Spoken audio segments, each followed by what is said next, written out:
First of all, great to see so many of you here. And thank you so much for inviting us, Deal, to be part of this, Michelle. I am a curious transdisciplinary educator by heart. I've been in grassroots design, in research, always thinking about how is it that we can organize our everyday lives in alignment with planet Earth. And so I've been drawing from different life experiences in education in the global North and South hemispheres around the world, looking at how can we do that from a schools and education perspective. And that's the theme that I lead at Doughnut Economics Action Lab, where we co-create with students, with lifelong learners, educators, curriculum designers, managers, educational institutions, anyone who is interested in learning and teaching spaces, this dynamic network of transformational and regenerative change. So today I would like to give a brief introduction about Doughnut Economics, which I suppose many of you are familiar with already, so I won't spend a lot of time there. And then jump onto Doughnut Economics Action Lab and what we do, and then I'll zoom in into schools and education, offering a glimpse into or an overview into our foundational tools and how you can use them in learning spaces. And I've chosen the embedded economy as a particular one to zoom in even further because it's the newest tool that we launched a couple of weeks ago. Right. So at Deal, when Doughnut Economics, we always like to take a step back and think about how the first quarter of the century is looking. 21st century is already showing us lots of difficult situations, difficult to make it simple, situations around the world where we're seeing financial instability that started already from 2008, going up and down in different parts of the world, and experiencing climate breakdown with more uncertainty as the decades go by, and increasingly more and more countries that are manifesting their worries and preoccupations with all this are finding that police is heavily cracking down on these movements, repressing freedom of speech around the world, and people's voices to protect nature, the living world, are finding it harder and harder. And we have all lived through several years of COVID-19 lockdown, which for many it's a thing of the past, but for a lot of people around the world, this is still very real, and their lives have changed forever. And these crises are reported in many different ways around the world, and the media the media outlets does a particular job of giving either accurate information or misinformation about all of these things that you can see there on the slide. And this reported really different. When I talk with people in the global south, I can see that the narrative is very different with the global north. But what I see that is really, really similar is that all these crises are being born from the same place. They have a common node, which is the economic that brings us together around the world. And so thinking about how is it that we're going to rethink what the 21st century economy for our planet should be for the world is an interest of everyone around the world, no matter where you are. And this is where the Doughnut comes in. It's a human or a compass for human prosperity that from the Doughnut Economics Action Lab, we've been engaging with different people around the world, thinking about how is it that we can bring it from theory into practice. And if you're not familiar with the ring or the donut, we see that in the inner ring, we have the social foundation, and the invitation is to proclaim that no one should be living in the hole, should be falling under that safe place. And the outer ring is the ecological ceiling. And here what we're asking is that everyone should be able to live in a safe planet, respecting the ecological boundaries. And all of these dimensions that you see on the screen have been the outcome of serious research from the social priorities of the Sustainable Development Goals and also from the planetary boundaries, academic and scientific research from around the world. And there's lots more about that on our website, on our platform. So we want to meet the needs of all above the social foundation. That's our main goal. But we want to do it without overshooting the boundaries of our balanced living planet, as I said. And this is so difficult because we have already overpassed seven out of these planetary boundaries. And at the moment, it's not looking very possible that we can go back into that safe space unless we do dramatic changes in how we move the economy, how we make our everyday choices, and what we do after we've used things. So, how are we going to get into the donut? And unfortunately, when we look around the world, it's deeply out of balance. Um, how are we going to do it in a way that is peaceful in a very polarized world where millions of people cannot even afford to have the conversation that we are having here today, and at the same time preoccupied and being at the front line of the consequences of the current instability? So if you've read the book of Doughnut Economics, or if you're familiar with Doughnut Economics Action Lab, we offer 7 ways to try and get into the donut. I won't go into detail in them, but change the goal is that first proposal of how do we get into the donut, is rethinking the purpose of life. What is the goal of thriving futures and regenerative futures around the world? And then we have the big picture, which is thinking about rethinking the economy. How do we organize ourselves, our societies around the world, to be able to provide that thriving space for and safe space for everyone? And we have nature, human nature, nurture human nature, embrace systems, be distributive, be regenerative, and be growth agnostic. And there's lots more on our website, different videos, but also resources that you can download and you can watch in your own time and zoom into each of them if you haven't read the book. And the book, as many as you probably know from Kate Raworth, who brought the ideas of the book back in 2013, if I'm not mistaken, into practice a few years later in co-founding Doughnut Economics Action Lab with Carlota, and trying to bring the theory into practice for everyone to be able to put it into action, being aware that every place is distinct and so the compass will behave different in different places. So we're already about 6 years old in the Doughnut Economics Action Lab, and we are aiming to connect people around the world by sharing tools that we design, but also sharing tools that our communities are designing, methods, stories, ideas that inspire everyone around the world in different contexts. And now we are really interested in doing this in the classroom or with schools and educators. So we have 6 themes, as well as the schools and education theme. And when you go to our platform, you're able to choose each of these themes and zoom in into each of them. But this is how it looks like around the world. We have about 50 or so cities that are already putting into practice these ideas. And the journey is long. It's difficult to judge how it's going because it's very particular to the characteristics of different places. But that's a bigger or more important invitation for everyone to start and to get going into this transformation wherever you are. And no matter how small or big, you can have make a difference into how we get into the donut. So how does this look like in practice? And I'm going to zoom in now into schools and education. How are we supporting an ecology of educators, but also, more importantly, the young people who have the journey ahead of time? We probably won't see that. But how are we supporting them in shaping and making these distributive and regenerative futures possible? I mentioned earlier that we are working with lots of different actors in these spaces. And so far, for the last 3 years, almost and a half, 3 years and a half, we've been working on developing creative, irresistible foundational learning materials that anyone can pick up around the world. You don't have to be a formally trained educator. If anyone really who wants to do it in a rural or urban space can pick them up and just download them and use them as you need. We've also been engaging with curriculum designers and textbook writing opportunities around the world who are trying to shift the way or nudge the system of education to change the curriculum of many schools.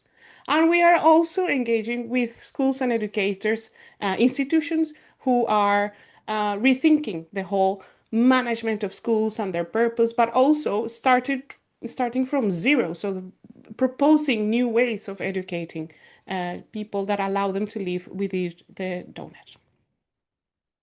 And we've learned so much throughout the journey so far. This is quite an inclined slide, but it's been very joyful to see how different people from around the world are picking up these tools, engaging in conversation in these efforts, and co-creating with us, but also between each other, this ecology of actors who are trying to collaborate and evolve together, knowing that there's no simple answer that is very complex because education is so different, like everything, in every part of the world. But one thing that we all have in common, and is really at the heart of the foundational tools that we have, is the what I call the DNA of our learning or education strategy, is that we have definitely left the old economic thinking of how education should be, and we have taken a very active and contributed role in the transformation of education itself. Therefore, our materials really invite learners and teachers not only to engage with learning from the head, so with our rational thinking, with our thoughts, but also from our heart, with our hands, well, our hearts, what we feel, our hands, what we do in our places, and the feet, which is this understanding of who we are, how is our everyday context affecting who we are, what we have inherited, whether we want it or not, in our everyday life because of that place where we belong. And that we are really trying to reflect it in our tools because we recognize that in order to be able to start shifting or shaping these futures in a different way, it's also important that we start learning from a different place where we recognize that learning is not something that we extract from a system, but that is relational, is fluid, it's adaptable, is flexible, is messy, and also inviting educators to understand or question maybe how is it that we assess learning, what is our ideas of success, why are we shaping young people and into what, right? Like what will we need in the future, what sort of skills and disciplines and jobs and etc. So it's also an acknowledgement of this reciprocity in conversation during the class, where we activate more critical thinkers, which is at the moment critical, right? With so many new technologies that are, well, I'm not sure which term to use, but sometimes are a big hurdle for young people to develop that critical awareness and their own thinking in, and yeah, their critical reflections about what they learn at school and outside. So now I want to zoom in into the foundational tools very quickly before we go into the embedded economy, which is the meaty part of what I want to share with you today. Any foundational tool that you'll find on our platform from the schools and education theme will have different Lego blocks or building blocks, and we call them cards. We have yellow cards, which are space cards. These are pedagogy, I guess, that supports different learners and educators into when they decide that they want to teach Doughnut Economics or rethink the spaces of learning. We have red, orangey cards, which are insight cards. These are the core foundational concepts of Doughnut Economics translated for children in schools and education spaces. Activity cards, which take the theory into practice, and reflect cards, which allow for spaces of reflection rather than assessment, very intrinsic motivations to help young people put them into practice and understand how it relates to their now and to their future. And you will find that each of these tools is spread out in different age brackets.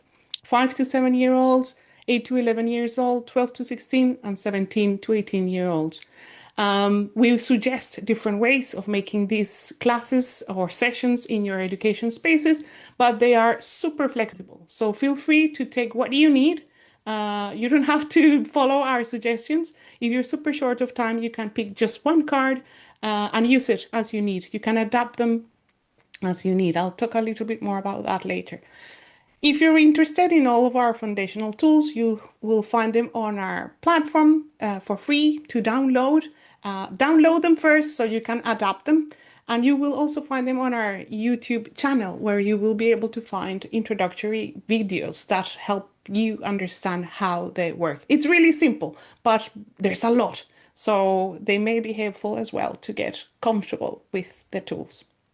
Okay, now zooming into our latest tool, the embedded economy, which we call explore the economy, but it really zooms in into this concept of what the embedded economy is. When you go to our website, you'll find again, as I introduced before, four different tools of or age bracket of this tool. And you will be able to find the different types of cards that I introduced earlier. The embedded economy brings understanding to young people that the economy not only needs to be taught differently, but that it behaves differently and that they as people have a huge, important role in activating the changes that we need for the economy. As soon as you come into our tool, you will then find the spread of cards. You will find start cards which will help you understand how to use them and what you can use. When you zoom into some of these cards, then you will find short descriptions, but also timings and ages to help you. So you don't have to download everything. You can just have a look very quickly on our platform and then decide what you need and mix and match them in the order that you need. At the moment, most of them are in English and Spanish, but if you are interested in other languages, please reach out to us and we can coordinate efforts. That would be really important for us as well. I've chosen two or three different cards, depending on time, to give examples of this embedded economy or explore the economy tool.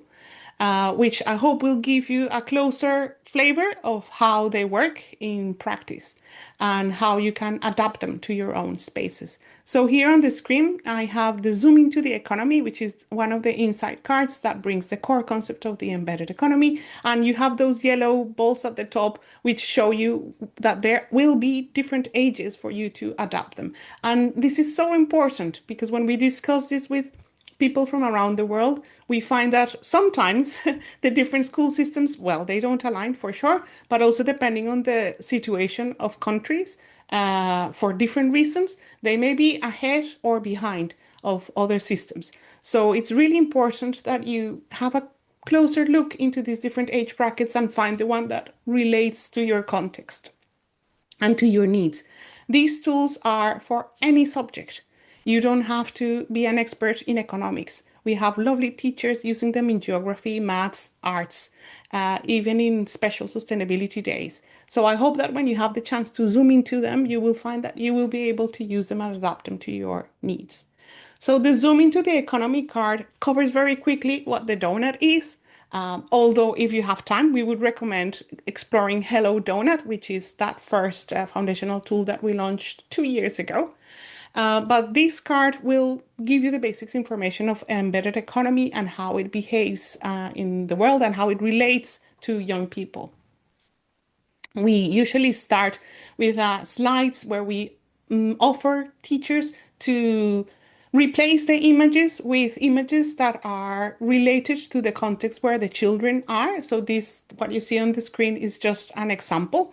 And the intention is to immediately set a very close context and relationship with the learners so that they understand that what we're going to be talking about has to do with them. It has to do with their families, their friends, the culture that they live in, and at a wider level, societal structures, the planet, right? We quickly go into talking in more detail about that our planet is the home that we have in common. And even though we may usually be thinking about the consequences of our behaviors locally, it's inevitable that they will have consequences worldwide. So we have a few slides in that same card that look like what I'm showing you on the screen, where we have this conversation about what Earth is, that everything is interconnected, that the sun provides the energy for it, how society is nested within that system, how when we zoom in as a human species, we have this thing that we call the economy, which is how we organize our everyday living systems, and then zooming into the embedded economy, putting at the forefront the understanding that the economy is much more than just the market and how we exchange products or services, but that it also has to do with governments, with state, with how we do things at home, the household, the care, conversations, and relationships that we have with everyone, and the commons, how we share spaces and resources for free with everyone who is in society. And we relate it again to the idea of the donut, to zoom out and link as well those different 7 ways that I showed you earlier. And we hope that in future foundational tools, we will, of course, be weaving all of them together so that the teachers can make that narrative easier for the young people. Depending on the age brackets, we make things more complex or simple. So we scale up and down the complexity of the learning. So this is one of the slides in 16 or 17, 18-year-olds, where we begin to introduce how the planet uses energy, where does it come from, where do we usually provide it, some of it is finite or renewable, the waste that we create and what's happening with it. When we zoom in into each of the spheres of the economy, providing examples and also making the young people really aware that it doesn't matter how you design each of those products or services that we consume every day. The reality is that they are always coming from the planet and they will eventually end up being part of our planet, but affecting everyone. And we do this for different age brackets, as I mentioned before. So if you're wondering as a teacher, how am I going to do this? I'm not expert in all those things. In each of our foundational tools, we have speaker notes at the bottom of the slides with very clear content, and that is scaled up or down for the different age brackets. So I'm giving you on the screen an example of how we've done that with the embedded economy diagram. And you will find that there is small, well, no, not small, but speaker notes that speak to each age bracket, and so you just need to pick up the one that is more the one that you're using. But also you can see in the graphic it gets more and more complex. So the 511 only has the spheres and it uses different language that is accessible for young people. And as we go to the 17 version, which is really the adult version, we have language that is more complex, but also we introduce the ideas of financial flows. So it gets more complex. And in the different tools, we not only introduce what the content of each of these spheres are, but we also provide images or contextual opportunities for the young people to relate to it. So again, this would be an opportunity, the one that I'm showing on the slide, for you as an educator to replace those images with the places that you're in so that the students can really relate to it. And it's an invitation for everyone to have a conversation, right? What does it mean when we talk about core goods and services at home? And usually it works wonders, when they realize that they're actually at school because there's been a lot of work done by their parents or grandparents or guardians. So it begins to weave that very close and embodied understanding that the economy is something that we live every day, that is not a fixed thing that someone is going to come and sort out for us. And we do the same, or we invite the same when we talk about the other spheres, like the market, the commons, and the state. And again, for each of these, you will find lots of instructions in the speaker notes. Now, very quickly, co-creating our economy, an example of an activity. So if you use the previous card with your students, you would then have an opportunity to put it into practice. And this is just one of the examples of activities that we offer. We suggest everything that you will need during the session, so you don't need to worry about coming up with it. We suggest a list of materials, the steps that you need, the spaces that you may need to have this session in, how are you going to wrap it up, etc. So it's all really ready to go. And again, in the speaker notes, you will find more detail. But it's a lovely card because it begins to ask young people, well, to put into practice what the embedded economy is, but also to start zooming in or zooming out from the local. So understanding that their behaviors have to do with the global, that there's a lot of people and resources that come from far away, but also because it begins to ask them to think from different perspectives. So the consequences of our behaviors when perhaps we are water, or we are a tree, or we are the mining resources, etc. So it's a beautiful activity that begins to land even more strongly what the economy is. And in this case of this activity, we offer a journey of a t-shirt, for example, to help young people to start thinking about this object and how where it comes from and how it behaves depending on the choices that we make as consumers. So it quickly zooms out into the resources, who transforms those resources into the t-shirt, what does this have to do with financial resources? What are the impacts in the human, the toxins and the health and the education, affordabilities, etc.? What does this mean for our quality of life? How does it get to where we live? Where does it end up after we're done with it? Or if we choose to reuse it or buy secondhand or etc. Or if it's made of biodegradable materials, but also having the conversation that this will have different consequences and it doesn't have to be always the ones that we thought would be, right? That they're allowing for the complexity and not being fixed on that these ideas are perfect and are solved, but actually it will have and it will behave differently in different parts of the world. And then opportunities to reflect, to wrap up that conversation and help the young people integrate it so that when they go out there and buy their next t-shirt, they behave differently. Or maybe they come back home and acknowledge to their parents that they understand better everything that has been done for them to be at school.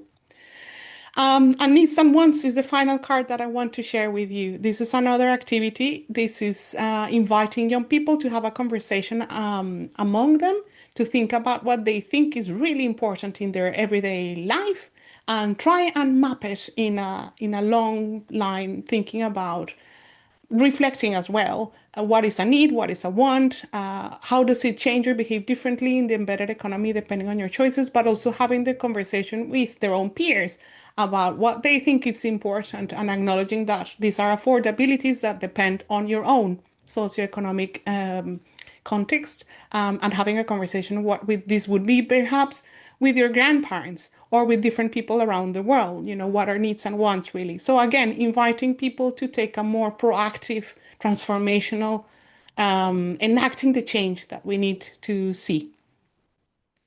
And a reflect card. Just I thought I would finish this with showing them how you can also take out from the classroom what they learn. And this is in this case is an example of inviting young people to think about how they would create an embedded economy outside of the classroom and maybe turn it into a rap or into a video or a conversation with their parents.